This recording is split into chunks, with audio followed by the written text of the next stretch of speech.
Hello and welcome to the Acting Coach Network podcast. I'm your host, Savannah Madden, acting coach, award-winning theatre school owner and business mentor for performing arts professionals who want more time, more income and zero burnout. My guest today is someone who has built a creative business with a huge amount of heart.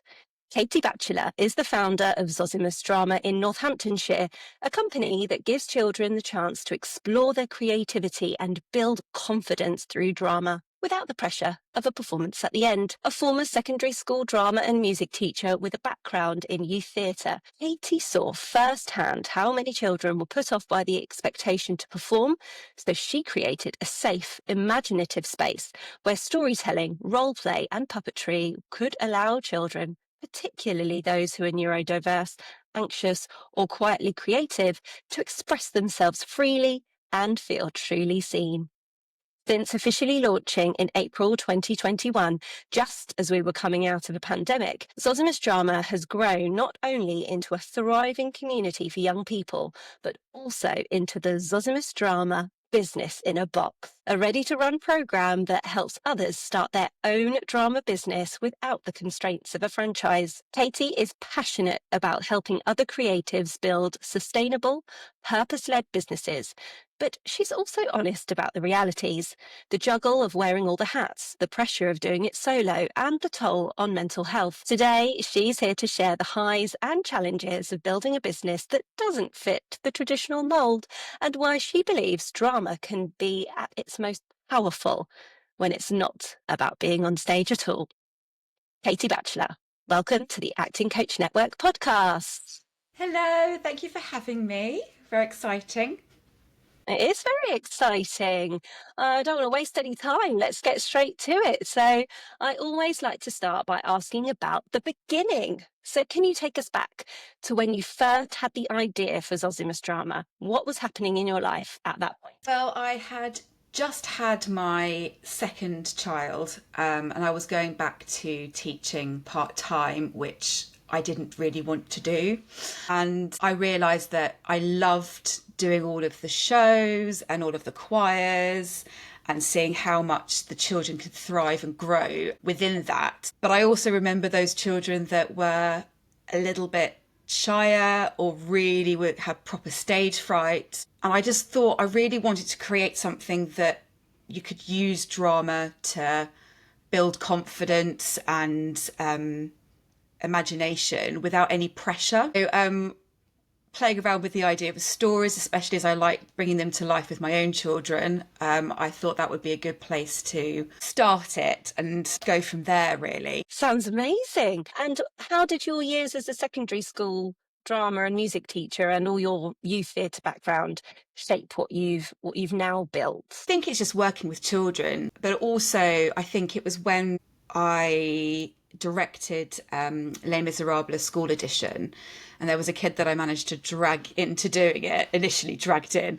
And then at the end, he was just like, this is the best thing I've ever done. And I'll remember this forever. And I was just like, oh, this is what I enjoy doing. And then all the kind of politics with senior leadership team and all of that, I just hated it. So all the kind of bits and pieces around how kids could gain confidence, I really liked. And I guess it was that kind of interaction with those age groups that I was kind of like, yeah, I think I want to do something a bit more with this rather than just teaching in a school, basically. Yeah, I can really relate to that. I know loads of school teachers, and I also have taught and do teach in a school myself, but the constraints can be quite restrictive, can't they? So I can imagine making your own company felt very freeing. It was, yeah, definitely. I mean, there are obviously bonuses being in a school, but I just, yeah, as you said, the constraints are just, it doesn't allow you to kind of explore things fully. And I think I also found that drama's big in secondary school. Well, to a point. I know the school that I was at had actually cut drama with the younger years by the time I'd left. And I was like, that's not great. And so that's why I thought, actually, if I start with the primary age, but they actually get to explore this before secondary, if it continues in secondary, it's a really good stepping stone for their confidence in public speaking and imagination and problem solving, etc., basically. Definitely. And my next question was going to be, did you always know that you wanted to do your own thing, or was there a specific moment that pushed you to take the leap? So was there a tipping point, or was there a specific moment that led you to that? I think kind of in two, I mean, I think to make me actually try it out is that obviously I'd talked about ideas and stuff for a while. And I'd gone back after maternity leave with my first child, and it didn't feel the same 3 days a week. It didn't feel really connected. And I was just like, I just don't want to continue like this. I never wanted to purchase a franchise or something. I've not good at sticking to the rules. But I'm very creative, and I love, composing and writing stuff and using my ideas. And I just thought I've not going to find what I'm looking for unless I do it myself.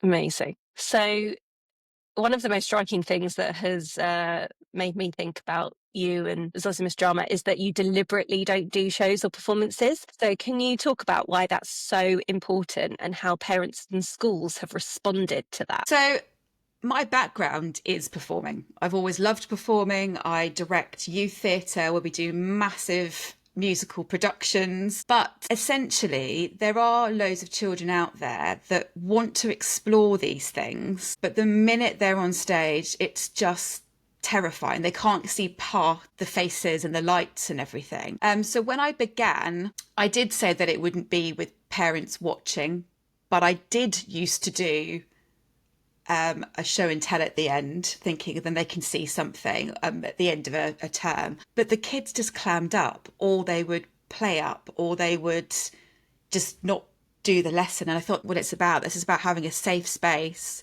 so that the children can explore in any bonkers way they want to the stories.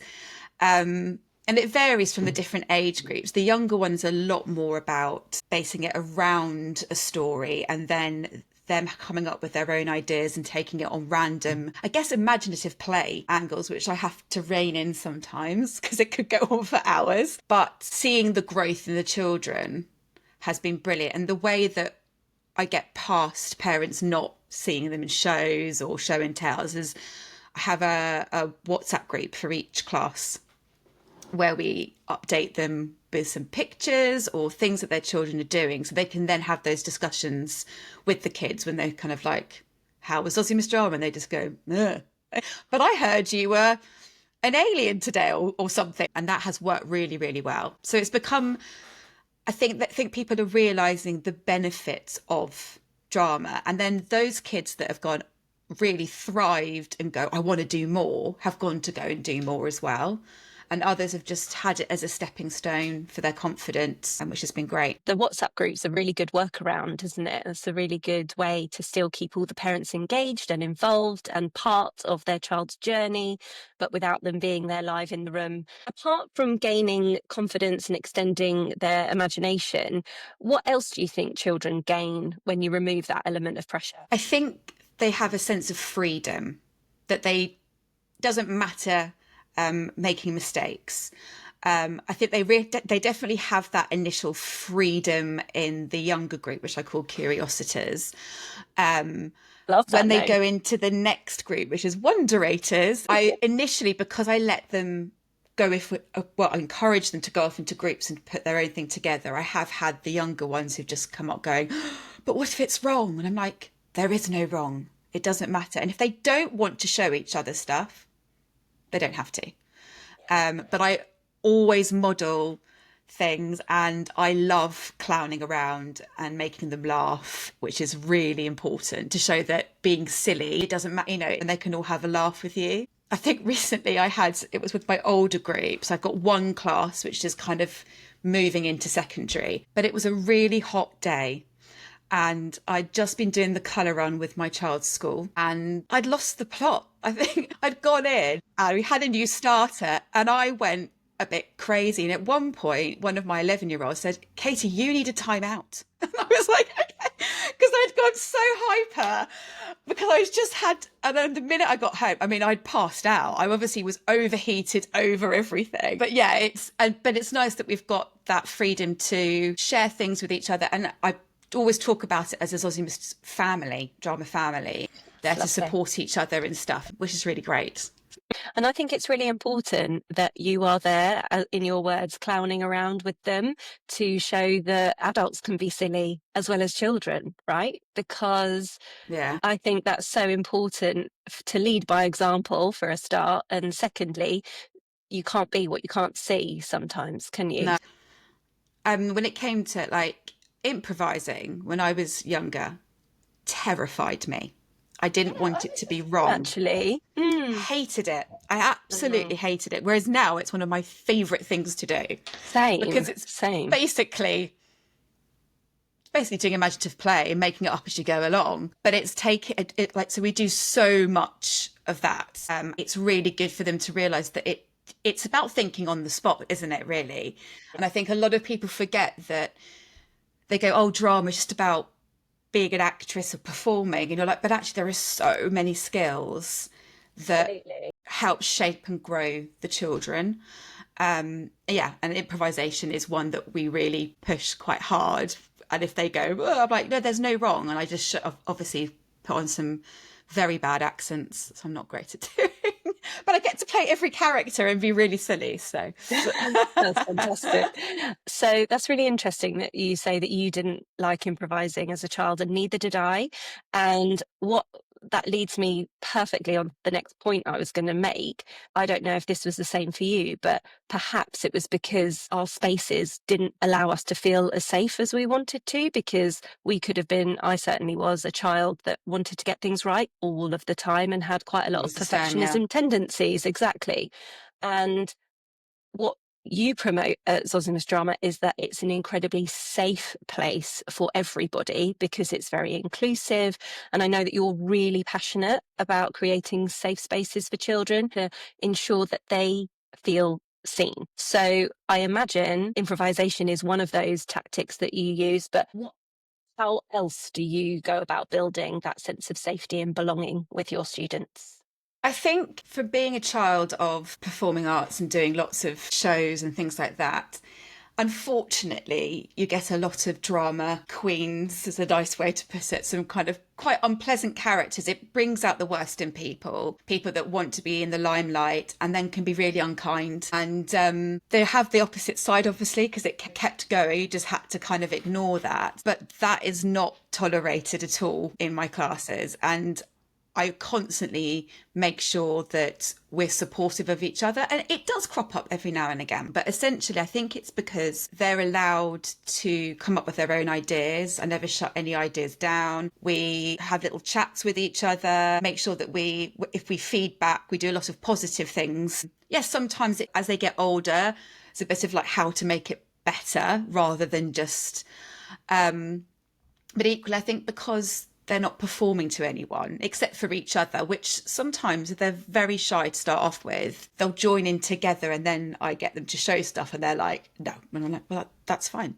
And bit by bit, or I do it with them. Sometimes that helps, is that I'll just jump in and be their partner or something. But it just shows them that actually everyone's there to support each other rather than judge and go, well, can't believe she got the part, or that improvisation was rubbish or whatever, which you get so much of, which is such a shame.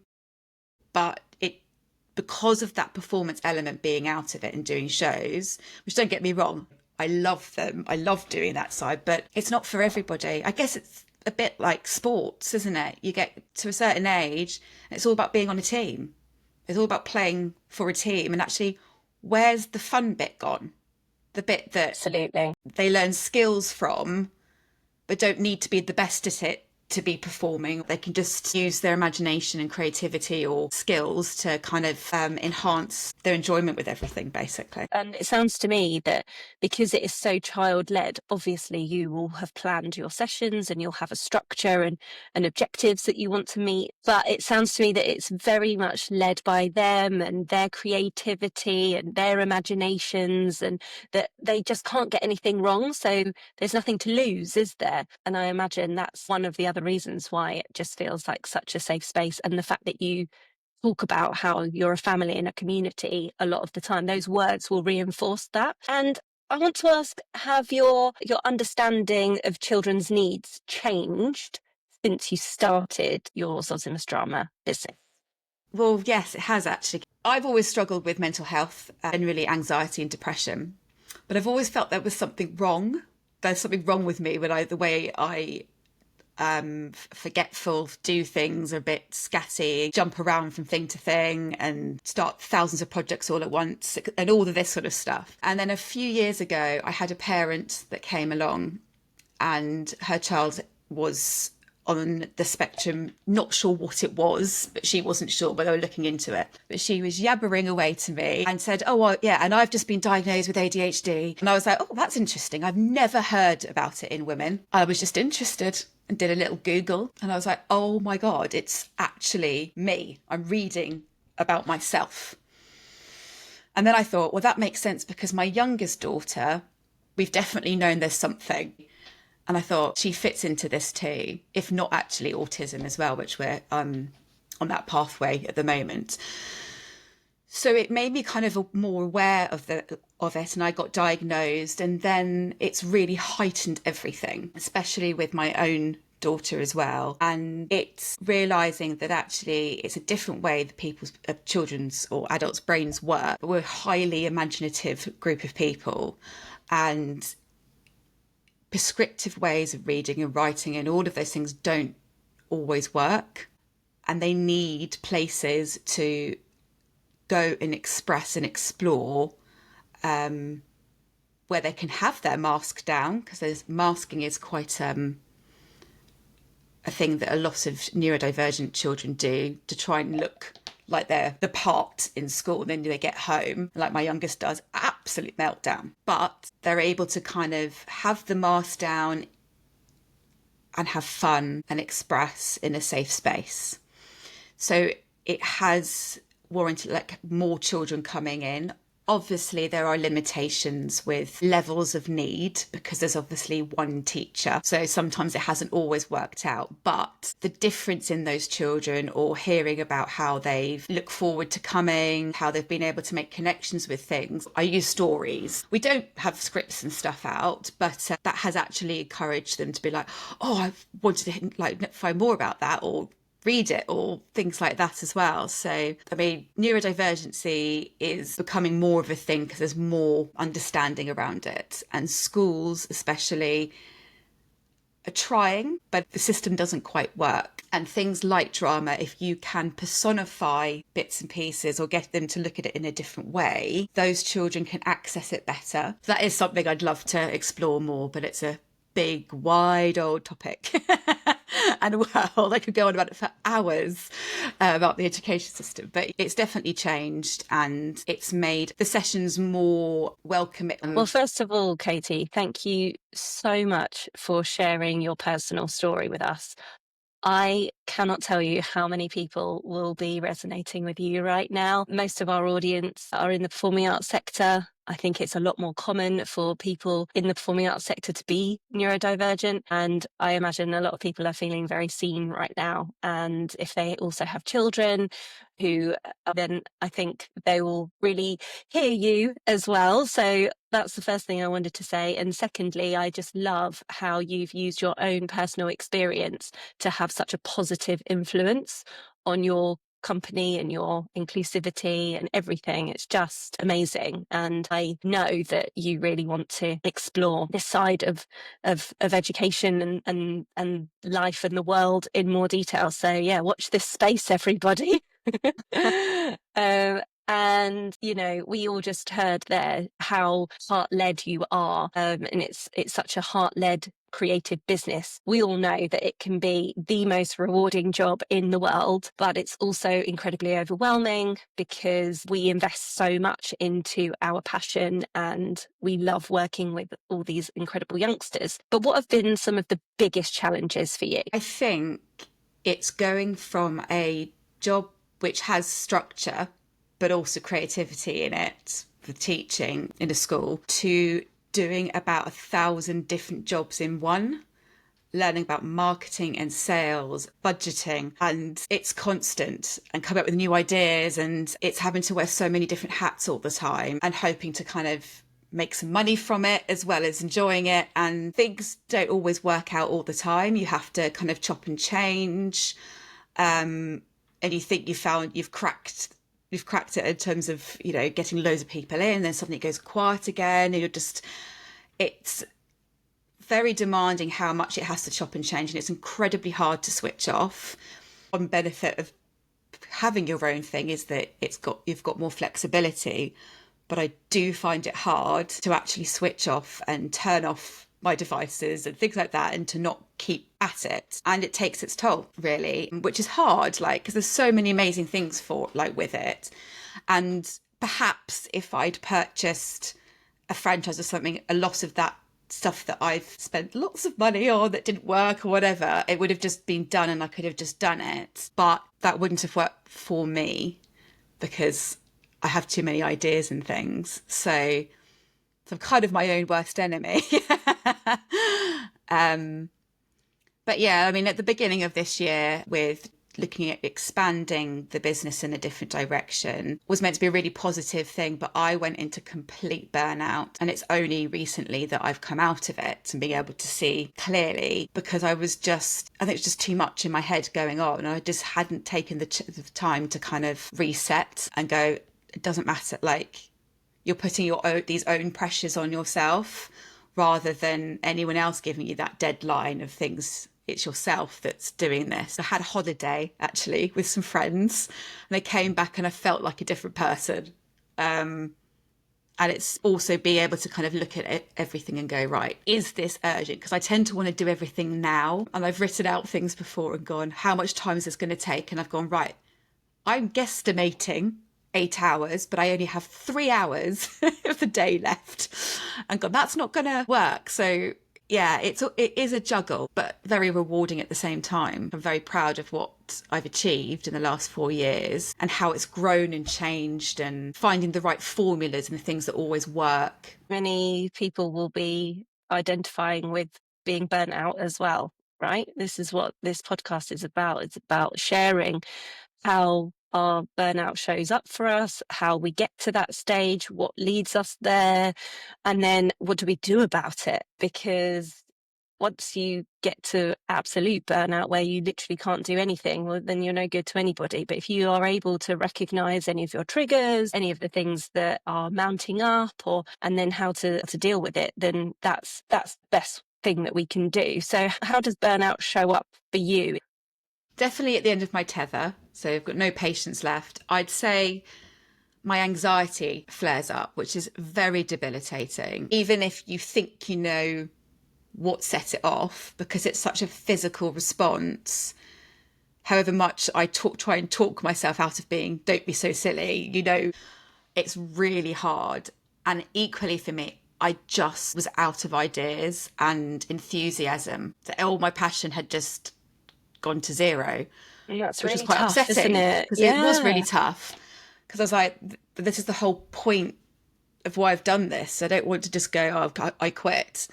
But I was like, I wasn't sure how to get out of that. I did have to adjust my medication a bit, but I think it literally was going, right, I just need a break. I just need an actual break, where I left my laptop behind, which is unheard of.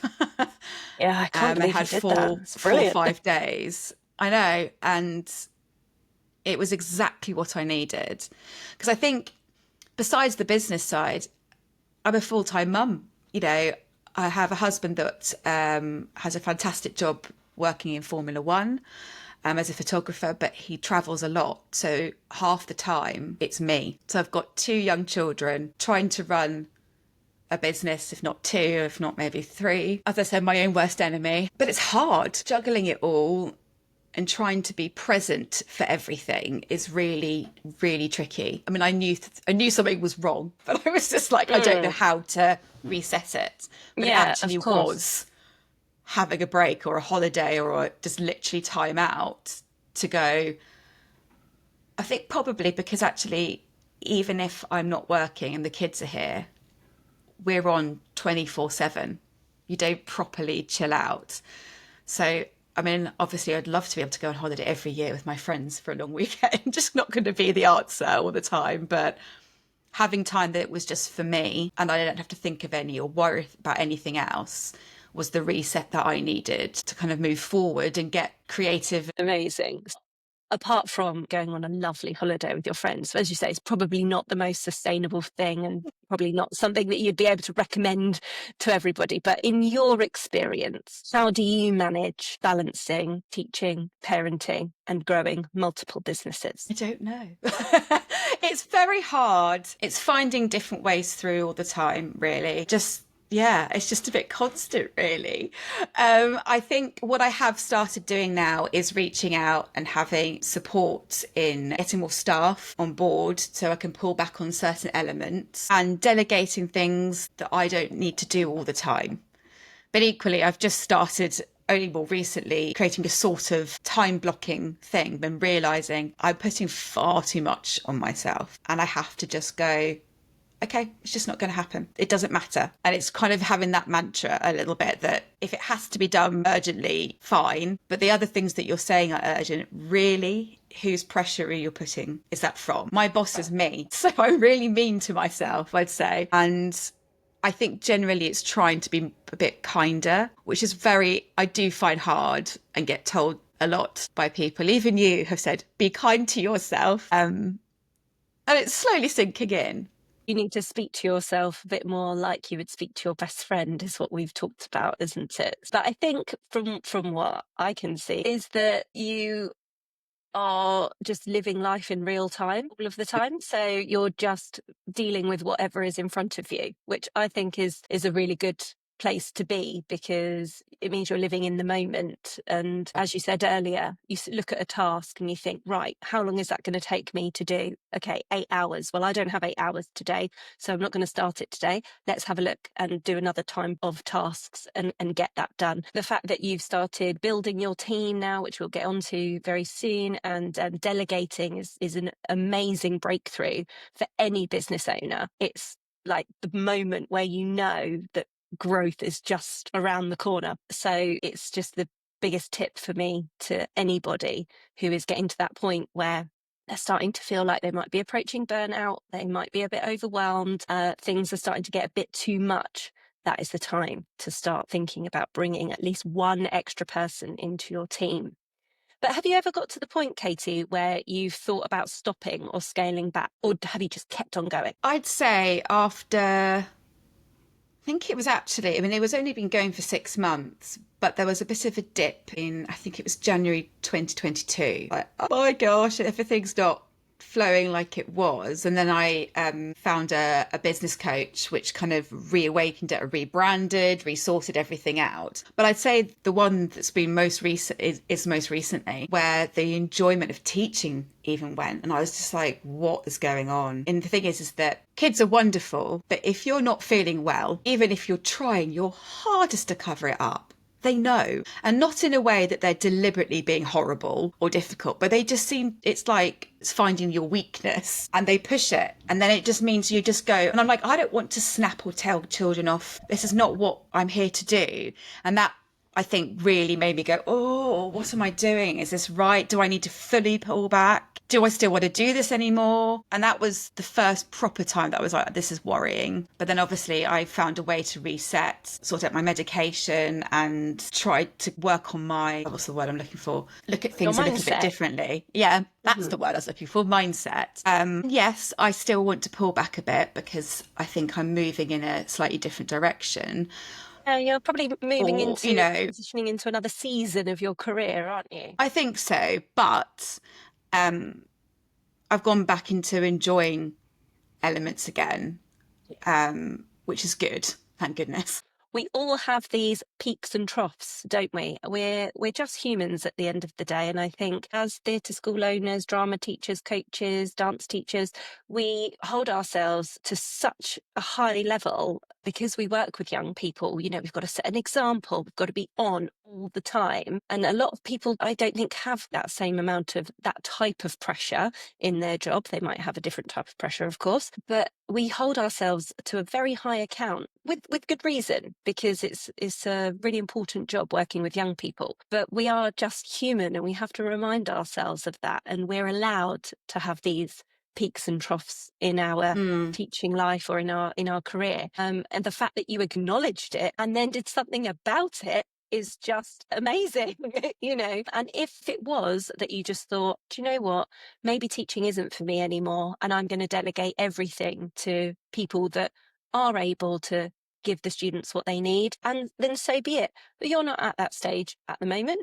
But I think it's being able to give yourself the grace that you're allowed to move through these transitions, and the fact that you were proactive about it is what's so incredible to me. So as demand grew for your Zozimus drama classes, we then have decided to launch the Zozimus Drama Business in a Box.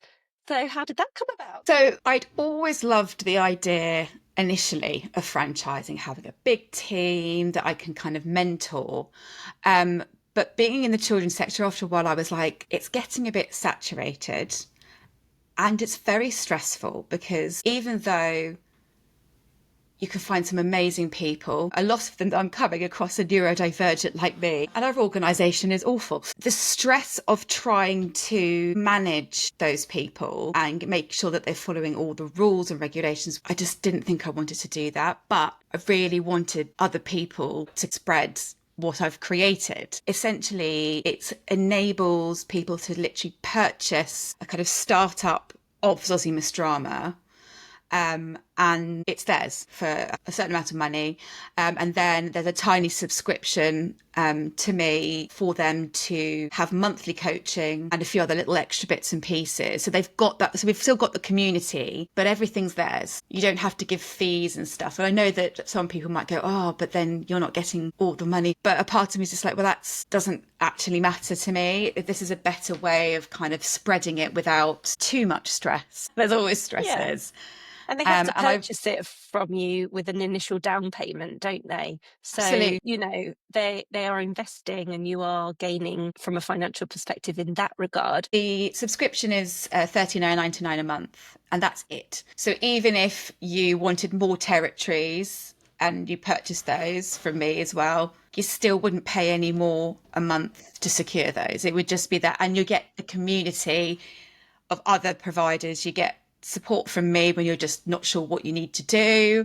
I think people do find it hard when they've been extremely successful with the franchise that they've purchased, but a big whack of their money that they've done has to go back. And I get it, you know, obviously the person that's created the initial business has put a lot of work into it, but I can understand there's a big outlay for purchasing a franchise, and not everyone's got that, especially at the moment. The audience, you know, we're talking to now, who are actors and have drama schools or dance schools, and it's a good thing to do along the side. Like you can purchase it and you can have it alongside going for acting bits and pieces as well, or adding it to your existing without having a huge outlay of money. And then the ethos can spread further, and people can benefit from what Zozimus Drama can do for their community and other people. Yeah, of course. So it's very clear how much financial commitment there would be if they were to inquire about purchasing. One down payment and one monthly fee that doesn't change. And as you say, this could be for somebody who is already doing a bit of drama teaching maybe here and there, but wants something of their own, but they also want to carry on with their acting, dancing or singing career. It also could be somebody that wants to set up quite a lot of classes. So it's really flexible to work around your current situation, which everyone's looking for flexibility, aren't they? I would say 99% of people. And what has been the hardest part, Katy, about stepping into that business owner role? I have a lot of imposter syndrome a lot of the time. And this might just be an ADHD thing, or it might just be a me thing, but I always feel like I'm a child in my head. So I feel like when I'm delivering things to my peers or to other people, it terrifies me, absolutely terrifies me. Obviously, if I'm on stage and in a character, that's fine. But it's feeling like, I think I'm just worried about judgment all the time and people kind of not thinking I know what I know. So I overthink everything. So on the one hand, yes, I do feel like kind of I'm stepping forward in a certain way, but it's getting over that hurdle of being able to believe it and to really show that I do know what I'm talking about. I do know how to run a business. I do know how to inspire and encourage children and hopefully be able to kind of teach that and coach that with the community or people that will purchase a business in a box. So have you done anything to try and help overcome any of that? Well, I've done a little bit of work with you, which has been really, really helpful about public speaking as myself, which I still need to work on. And I think it's about, I guess, again, being kind to myself. So it's kind of trying to change my mindset that actually you're doing this because you know what you're doing, and trying to cut out the noise of second guessing, worrying what they're going to think, and not letting that bother me. It does at the moment, but I'm hopefully working towards being able to go, no, this is the way things are done. And it's baby steps at the moment. Well, I think so many people will relate to feeling like they've got imposter syndrome, feeling that they're lacking confidence in certain areas of being a business owner. And the fact that you have said out loud right here, I think twice now, that you're trying to be kinder to yourself. We can all hold you accountable now. Yes, you can. Absolutely.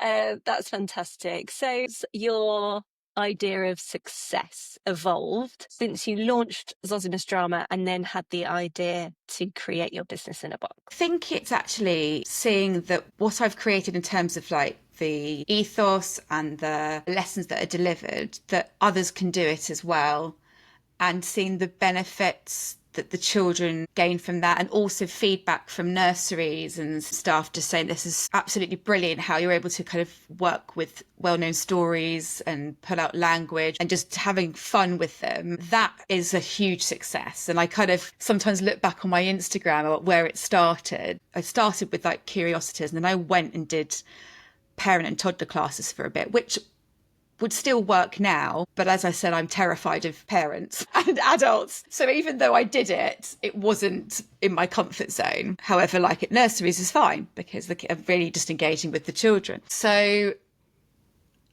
it's come a long, long way and really become moulded into a certain structure and way of delivering things that seems to work with whoever takes it on, with it like has been with my teachers, being able to deliver it and get the same responses. So that I feel has been quite successful. And for anyone listening who's thinking about starting their own creative business, what would you tell them? Just go for it, really. Scope it out and do a bit of planning. And work out exactly what you're wanting to deliver. However, there are always going to be ups and downs, especially if you're doing something from scratch, because you try one way and you might spend quite a bit of money doing that way and it doesn't work out, but then you're moulding your business in the right way. It just means you have to have a few failures before you have successes. But it's not going to be easy. It's not going to be like, oh, I work for myself. You have flexibility, but you can work a lot longer than you would do if it was a 9 to 5. Clocking off time, is there? Unless no, you are really and you need to make sure. yourself. Yeah, exactly. But yeah, no, definitely go for it. And that's exactly what I would say. Go for it. And finally, Katy, we're going to wrap things up now. But my final question that I like to ask every guest is if you could give one piece of advice to a fellow creative who's feeling stuck or unsure right now, would it be? I think it's taking a step back if you can, whether it is if you can have a holiday or just some time out to just evaluate what's working and what's not working. It's a hard world out there, and especially with the pandemic, and then people are struggling with money, etc. And that's quite hard in the children's sector. Because I think, it's taking a step back and looking at everything and going, right, what do I actually want? And if you realise what you're doing at the moment is just not making you happy, don't do it. do something else and work out what else you want. It's not worth the stress. I think I had this advice with a fellow person on the mastermind I'm doing. He was just trying to take on too much over the summer and was just getting so upset and stressed about it. And I know it was making a certain amount of money, but she was just like, I've just totally burnt out. And I was just like, exactly. I said, so just stop. It's not worth it. You'd rather have the holiday, reset, get your thoughts together. And she actually took the advice, which is, well, exactly, because that's what you need to do sometimes. You can't just keep going. And it's hard to work out what you want to do, but sometimes you just have to take a step back and just go, right, I've got to relook at everything. And the word again that's been a running theme, be kind to yourself. Oh, I think we should put that in the title somewhere of this episode, shouldn't we? Oh, fantastic. Katy, thank you so much. You have been so open, so honest, and so generous with your advice and your personal opinions and thoughts and all the information about your wonderful businesses. So thank you so much. Where can people find out more about you, find out more about your business in a box? Where can they connect with you? So my website, which is zozimusdrama.com, has a section in it called Business in a Box. But I've also got the Drama Confidence Pro, which is on Instagram, as well as Zozimus Drama on Instagram. We'll link all of that in the show notes. Thank you so much, Katy. You're very welcome. It was lovely to come on the show. It was great to have you. Thank you so much for listening to this episode of the Acting Coach Network podcast. If you loved what you heard, make sure you're following. And if you've got a moment, I'd love you to leave a quick review or share the episode with someone else in the industry who might need it. You can find me on Instagram at the Acting Coach Network. And if you're looking for support to grow your coaching business or creative career without burning out, check out my latest free resource in the show notes. I'll be back soon with more real conversations, expert insights, and tools to help you build a business you love. Until next time, keep going, stay kind to yourself, and I'll see you soon.